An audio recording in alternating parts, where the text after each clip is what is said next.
The NL and AL Cy Young Awards will go to Paul Skeens or Tarik Skubal.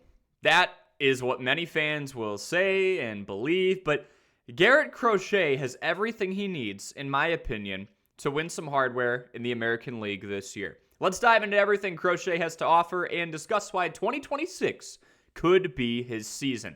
Let's get a little background on Crochet to start. Garrett Crochet was a first-round pick in the 2020 Major League Baseball draft. The Chicago White Sox selected him before he spent a couple of seasons in the South Side's minor league system.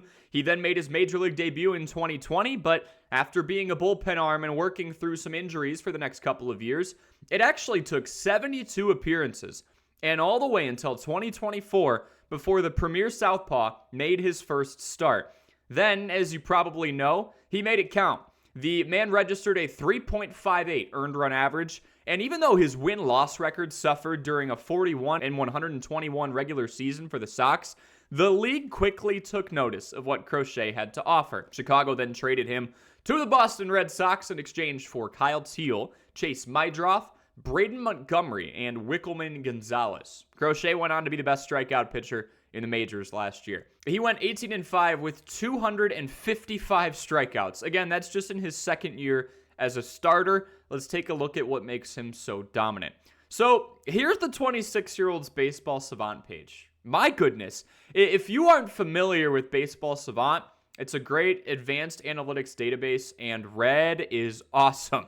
Let's break down a couple of these categories. In order to be dominant in 2026, you need to have velocity. That's a non-negotiable. It's what so many are used to, and Crochet is right up there with the best of them. That 6'6", 245-pound frame generates a fastball that clocks in at an average of 96.3 miles per hour. But let's take it a step further with an advanced analytic called extension. It's one of those reasons the Red Sox and many teams go after pitchers with bigger frames. Garrett Crochet's extension was in the top 22%, meaning he's releasing that baseball closer to home plate than 78% of major league pitchers. Therefore, that 96-mile-an-hour fastball zips in a little faster than most seem to at that speed. That leads to all types of success. Let's look at the strikeout rate, 31.3%. Not only is that well above average, but it's for someone who logged over 205 innings pitched last year. It's one thing to have a high strikeout rate as a reliever who may only face each batter once.